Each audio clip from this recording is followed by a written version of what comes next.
All right. Happy Monday. Let us do this. We're going through the halachas, the laws of Havdallah. You might think Havdallah is easy peasy Japanesey, but it's not. There are some complications to Havdallah. A lot of interesting things about Havdallah.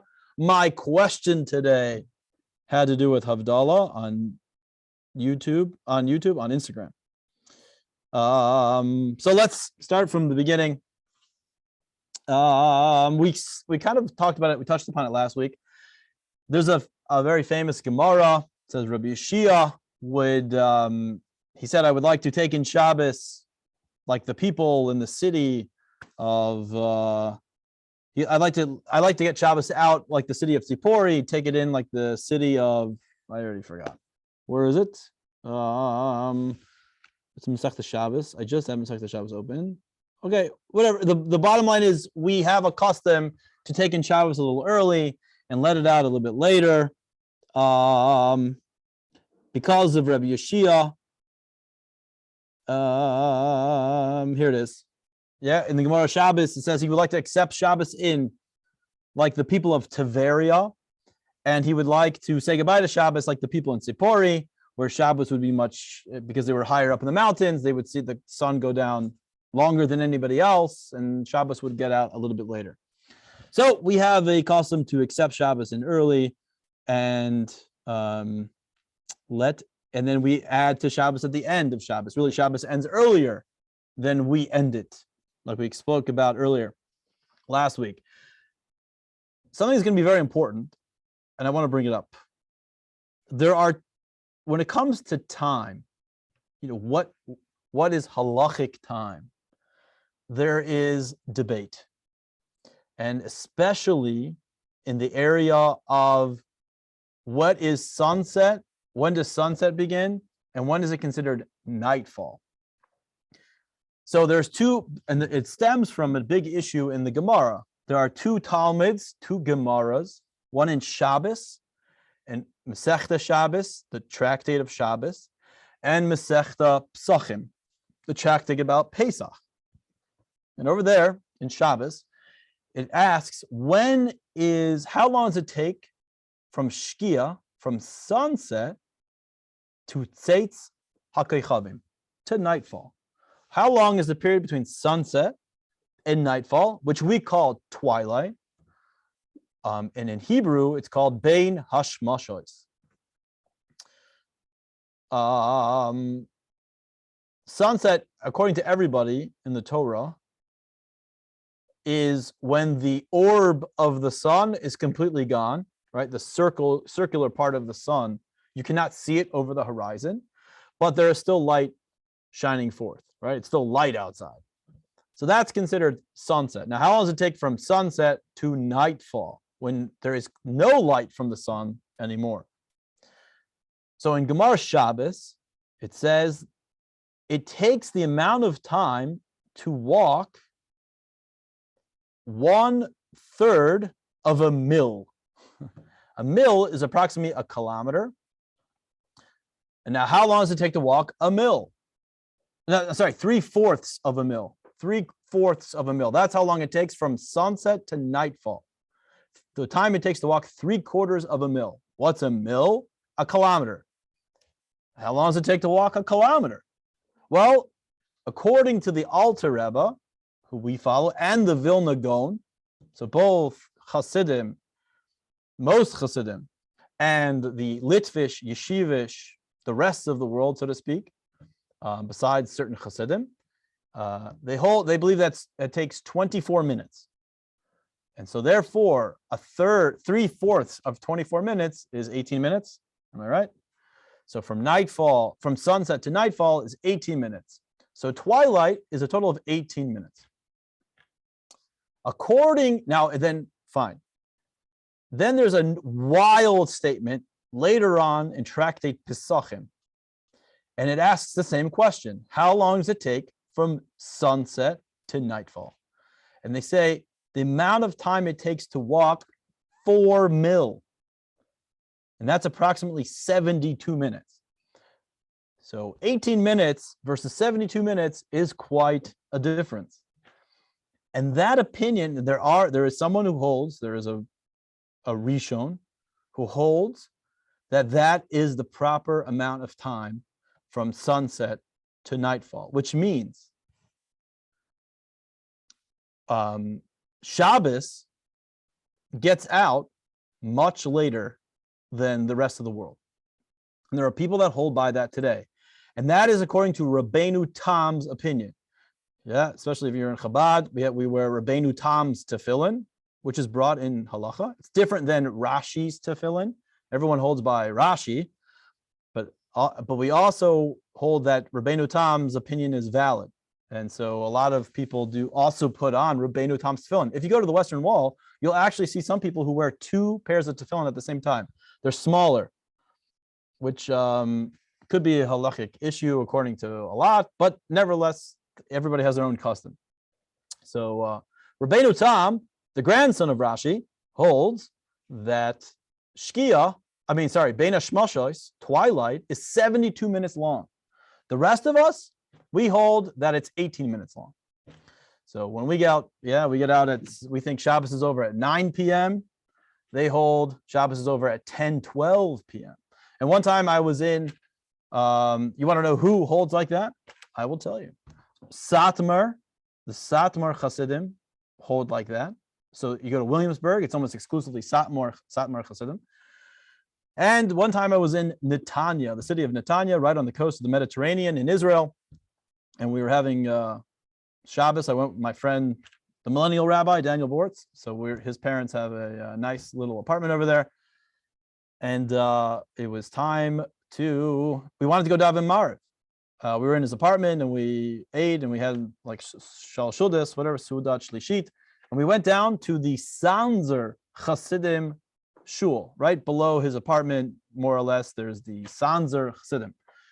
First time in my life I ever saw a frum beach, by the way. A religious observant beach. What happens at the observant beach? That it's right on the Mediterranean, but there are times that women can go swimming and times that men go swimming. Mishnah says he has a great joke for this, but he's not going to tell it to me. Anyway, I had never seen that before. We went over to go daven Marv. It was about to be nightfall. It was sunset, and we see them finishing up, and we walk in. We're like, oh no! It seemed like they were done davening. We're like, oh man, I guess we missed Marv. But no, turned out they had just finished davening mincha, and they were sitting down to eat shalashudas, the third meal, and Shabbos was for sure out. For us, it was for sure over. And somebody explained to us, we hold by Rabbeinu Tam. And we're going to learn in Havdallah, the laws of Havdallah, you cannot eat from when Shabbos gets out until you make Havdallah, you're not allowed to eat. So we were very shocked to see people eating when it was clearly Shabbos was over. Anyway, if you want to know, there are people that hold by Rabbeinu Tam's Shkia. So that's going to be important because if you hold by Rabbeinu Tam's Shkia, Rabbeinu Tam's sunset to nightfall scenario, you're going to have different rules. But anyway, the question is Havdallah midoraisa? Is it from the Torah or is it from the rabbis? So, turns out, like most other things, it's subject to debate. It's a machloikis. The Rambam holds that Havdallah is from the Torah. Just like we need to sanctify Shabbos when it comes in, which is by reciting Kiddush, same thing, and we also have to say the words Shabbos, the Kiddush. We have to sanctify, we have to declare that it is Shabbos, and we do that over wine. Same thing, you have to end Shabbos. You have to declare when it's no longer Shabbos. Yeah?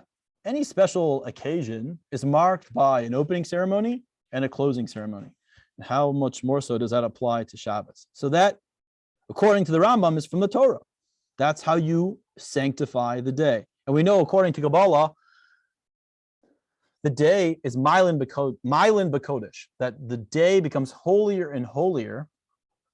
Shabbos, the least holy part of Shabbos, so to speak, is the beginning of Shabbos. And the most holy, called the Raivin Deraivin, the secrets of the secrets, is at the conclusion, the end of Shabbos.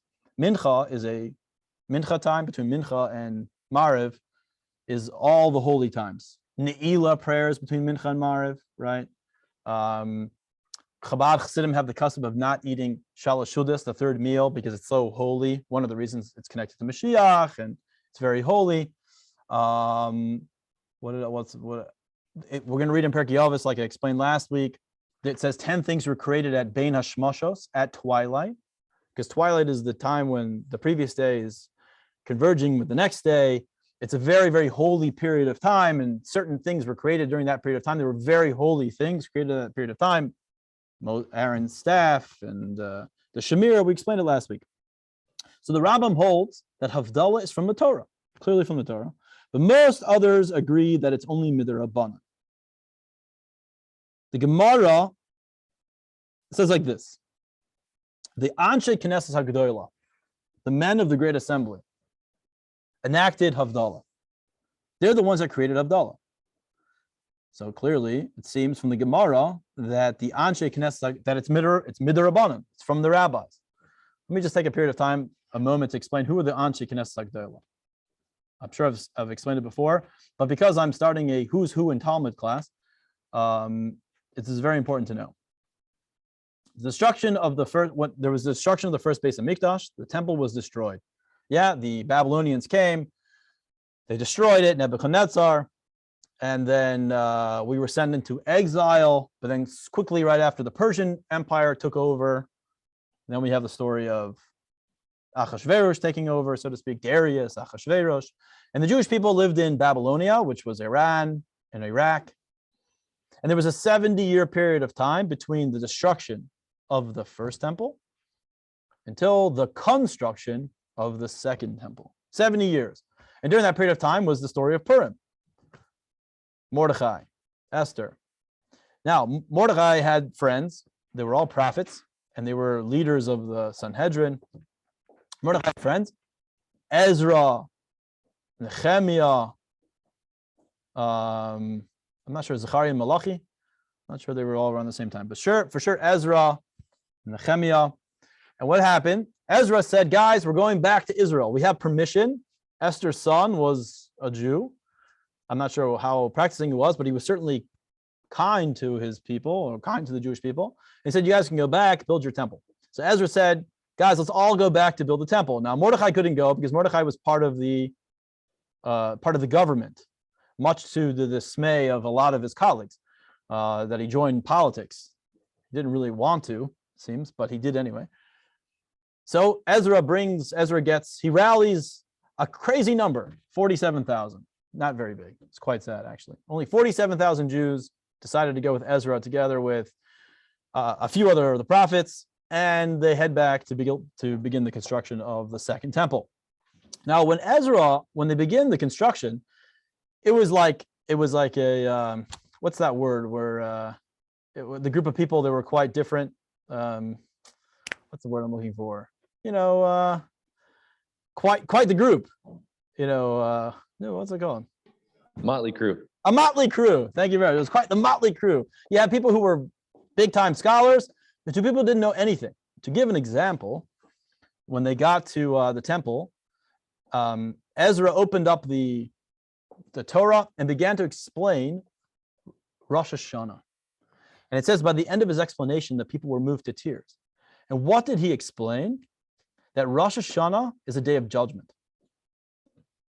The Jewish people had lived like Jewish people for 850 years. We had never been to exile before. Once we were taken out of Egypt, for the next 850 years, we were our own. We took care of. We could take care of ourselves. We had never been in exile before, and we studied Torah, and everything was great and fine and hunky dory. You mean to tell me that in those 70 years we forgot what Rosh Hashanah was all about? And the answer is yes. We had become so absorbed into society. We just totally forgot about everything. The people of Purim was the Jewish state, the state of the Jewish people in the times of Purim are very similar to the times now. That's why we relate to it. That's why Purim is such an exciting, we can relate to the people. We can relate to Mordechai, we can relate to everybody. So Ezra saw something that the people, this is a new era. And that's why so many Jews did not go back to the second temple. They didn't go to build back the second temple. They hung out in Babylonia because he said, there's no holiness there, or fine, there is holiness, but it's so diminished it's such a sorry state. There's not going to be an ark. There's not going to be Urim Tumim. There's not going to be a Shulchan. There's not going to be all these great things that we had by the first temple. We're not going back. We're going to hang out here. And all the greats came from Babylonia. Yeah, we have all the yeshivas, the wealth. It was always very wealthy. Jews that live in Israel were always poor, except for the times of Solomon, basically. So we go, and the men of the greatest, and Ezra says we got to build like we have to create a leadership movement. You have to guide the people here.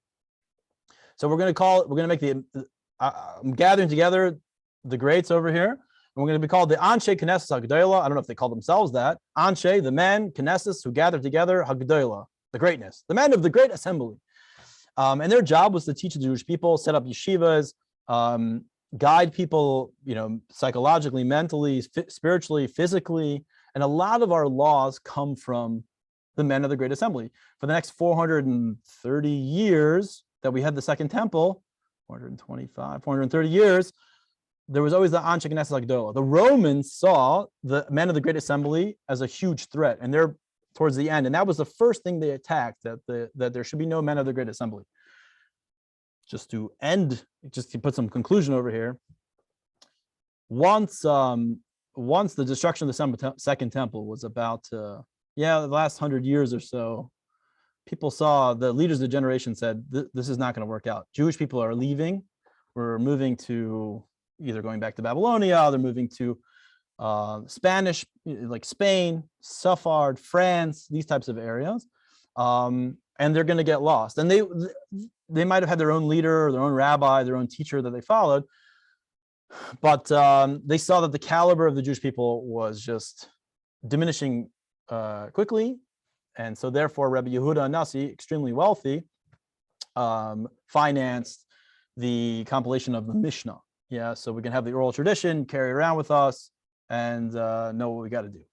Anyway, the Anshe Knesset Havadallah did a lot of things. And one of the things they did, according to most, was they set up prayer. And what does it mean they set up prayer? We have a mitzvah in the Torah to pray. But the men of the great assembly saw that we forgot how to pray. So they established the nusach. They wrote down how to pray. That's why most of our sidurim, our sidders nowadays, basically look the same. They're all basically structured the same, because the men of the great assembly structured we forgot how to talk to God, in a proper way. So they set up the nusach of prayer. One of the things they set up, according to Gemara, was the nusach. The nusach literally means the structure of Havdallah. So that's how they explain that Havdallah, the declaration, Havdallah literally means to separate. To separate between Shabbos and mundane, not Shabbos and unholy. Holy to unholy, that's not what it actually means. I see that a lot. People say that, ben kodesh l'chol. People say from the holy to the unholy. That's not true. It's from the holy to the mundane. There's nothing wrong with being mundane. It can be elevated to holiness. So they said to declare Havdallah, to make a declaration, you have to make a declaration that's no longer Shabbos and now it's the mundane week. That is from the Torah. But how to go about doing it, what to actually say, and how to act, that's from the Anshe Knesset Havadallah. And they set up a couple things that we have to do. One is, just like we accept Shabbos with wine, we have to let go. We have to say goodbye to Shabbos with wine. It's a ending ceremony. But the men of the great assembly said at the beginning, we were very poor. The Jewish people that came, we really had no economic system. So they said, you don't have to actually have wine. There was wine at first, and then they said, you don't have to have wine anymore. We couldn't afford wine. So they just said, you have to make a declaration. And I'll show you exactly where we declare it. I'll tell you in a second where we declare it. But then the Anshe Knesset Havadallah, the men of the great assembly, once they saw that we were a little bit more prosperous, they said, okay, now you have to have wine again. You should bring it on with wine. And then we became poor again. And then they said, okay, no more wine. And then we became prosperous again. And they said, okay, wait a minute. We're not going to like make any clear statement. If you can afford wine, use wine. If you can't, fine. As long as you make the statement. What do we do nowadays? We do both. we make a statement in our prayer service, and we also make a statement once again over wine after, but by Havdallah, by the actual Havdallah service. So Havdallah is really twice. There's Havdallah in the prayer, and there's Havdallah that we do over wine later. Same thing like Shabbos. We makadosh the day, we sanctify the day in our prayer on Kabbalah, during Kabbalat Shabbat. Actually during the Amidah. Baruch atah Hashem mekadesh HaShabbos. We say those words, and that's all you have to say to sanctify the day of Shabbos. Then we also go ahead and make Kiddush over wine, because the Anshe Knesset Gedolah said you have to have wine. So the same thing by Mariv, when Shabbos is over, we declare by the prayer of asking for wisdom, where we say, God, that's where we say, God, you separated between the holy and the mundane, by the part of wisdom. Why wisdom? Because it takes wisdom to understand the difference between what's holy and not holy. Another reason why we do it there is we have not asked for anything yet. On Shabbos, we don't ask any bakashas, as you call it. You don't ask for requests. There's no requests made on Shabbos. I don't know if you notice. If you look inside the nusach, the structure of prayer on Shabbos, it's all praises of Hashem. We don't ask for anything. Unlike the Amidah during the week, it's all a bunch of requests. Because on Shabbos, we're above requests. Doesn't mean you can't ask for private requests on Shabbos, but that's not the main idea of Shabbos. Shabbos is to take pleasure in what we already have, and take pleasure of who we are and our connection to God. And we talk about God to strengthen that connection. During the week, that's when we need to strengthen our connection and ask for things. So we separate between Shabbos and unholy right before we're about to make a bunch of requests. It's another explanation why we say Havdallah, we make Havdallah at the part of wisdom, before we actually start asking for anything in the Amidah. Rabbi. Yeah. Does Rambam bring a textual citation for his claim that it's from the Torah, like the Havdallah, the mitzvah of Havdallah is from the Torah? Yeah, because it says you should be makadosh the day of Shabbos, and you have to. He just explains that what does it mean to sanctify the day of Shabbos? You have to bookend the Shabbos. You have to bookend the day of Shabbos. Like, it has to be its own entity. It can't just flow into, the way he explains it, it can't just flow into the rest of the week. Do you know what I mean? It has to be a start and the beginning. And this is its own mitzias. This is its own entity. Separate. Separate. Exactly. Like make separate. Yes, exactly. Okay, exactly. Gotcha. Exactly. Very nice. This is exactly what it means. Perek Tes in Hilchas Shabbos. Okay, in chapter 29 of Shabbos. Okay, let me just see over here. So let me just explain that Kiddush, sanctifying the day of Shabbos and sanctifying Havdalah, and sanctifying when Shabbos, saying Kiddush and saying Havdalah are from the Torah. You have to do that. The question is, do you have to do it over wine, or can you just say a phrase that ends it? And for most of us, as we know, all you got to do is say a phrase. And in fact, that's what we do. Let me ask you a question.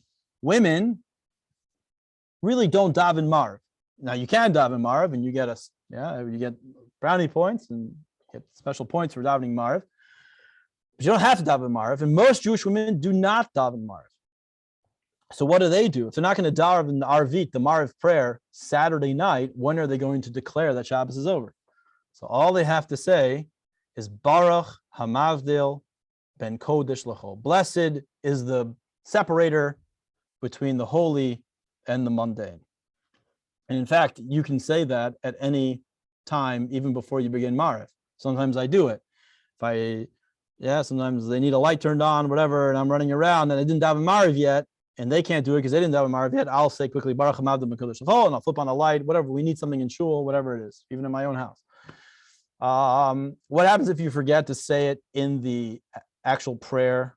I remember one time I remember where I was. I was in a house in Nachlaot. No, Nachlaot. Nachlaot, near the Shuk in Yerushalayim. I was in someone's house, and we davened Marv, and I forgot to say the Ato Chonin Tanu, the prayer that separates between the mundane, between Shabbos and the rest of the week. And I didn't know what to do. I like flipped out. I was like, can I like move a book? Can I do anything? And I remember running to the rabbi. I'm like, what do I do? I didn't say it. Am I okay? Should I daven over again? He's like, no, it's fine. You can just listen during Havdallah. Or just, first of all, I don't know why he didn't tell me, just say Baruch Hamavda ben Kodesh L'chol. He didn't. I don't know why he didn't do that. He's like, just listen during Havdallah. In fact, I probably should have said Baruch Hamavda ben Kodesh L'chol. Because what if they had asked me to strike, hold the candle? For me, it was still Shabbos. I didn't declare that it wasn't Shabbos anymore. I might have davened Mariv, but I didn't declare that Shabbos was over. You got to make that declaration. That's what time it is. Okay, it's actually 12:30. I'm going to stop here. But there's like a lot to get to. I think it's extremely interesting. Anybody have any questions? Whoa, more people here. So if you're making Kiddush over challah, like if you don't have wine, or if you're a nazir, like if you're making Kiddush over challah, would you still say, like basically do the same thing, but instead of saying Pri Hagafen, you say Hamotzi? Very good. We're going to have a question about that. Can you make Havdallah over bread? And the answer is going to be no. The answer is you cannot make it over bread. There's two parts to your question, but I'll answer that one last part. You can make Kiddush on bread because bread is connected, part of the Su'udah. We're about to have a Su'udah. We're going to have a meal. So the bread is connected. There's a special mitzvah to have a Su'udah, to have a meal on Shabbos. So we can bless the day over bread because it's also part of another mitzvah. Havdallah, there's no mitzvah to have bread. There's no mitzvah to have a meal. So therefore, you cannot sanctify the day over bread. For a nazir, what can you do? We're going to get into, you can make Havdallah over Chamar Medina, which means any special drink. Beer. Beer is considered a specialty drink. You can make Havdallah over beer. You don't have to have wine. You can make Havdallah over coffee because it's a special drink. We go out specifically to have coffee. You can make it over tea because tea is something special and nowadays. If you can think of anything else, I don't really think there's anything else besides tea, beer, coffee. Tell me if I'm wrong. I mean, obviously some sort of whiskey you could. Whiskey, you can make it on whiskey. It's dangerous, but you can do it. So yeah, that's the only day. However, you can always listen. You can listen to somebody else. You can always listen to somebody else do it. Chabad has the custom to actually say the words together with the person reciting Havdallah. We actually say, Hine el Yeshua si eftach v'lo yefchad ki al zivazimas yadi noi v'yihili Yeshua. Like I'll say it quietly to myself if somebody else is doing it. I don't say the Borei Pri Hagafen but you make your own blessing over the besamim, which we'll get into, the candle, which we'll get into. What's that all about? Did I answer your question? Yes, absolutely. Thank you. Okay, great. So, Rabbi. Yeah. So the women don't, like my wife, don't need to be present like when I do Havdallah, right? No, they do. They do. Yes, good question. Women, we're going to get into, they don't even make their own Havdallah. They should really listen to a man. Unless there is no man present, they do it. But we're going to get into that and why. But yes, women should definitely be there. And you cannot make it again for your wife. If you've already made it for yourself, you can't make it again, which we're going to.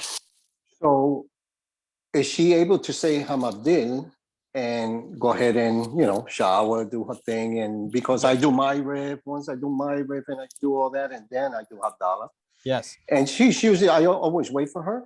But this last weekend, she was upstairs and I did it on my own, but she did Hamabdil. Is that good enough or not? Yes. Yeah, to do work. However, to eat, it might be best. We're going to see it's best to still do Havdallah over wine, which we'll get into. But it's okay. For sure, she could do it. As soon as you declare, if Shabbos gets out at 9:28, you see on your calendar, Shabbos is over at 9:28. Probably in Detroit is the only place that's like that.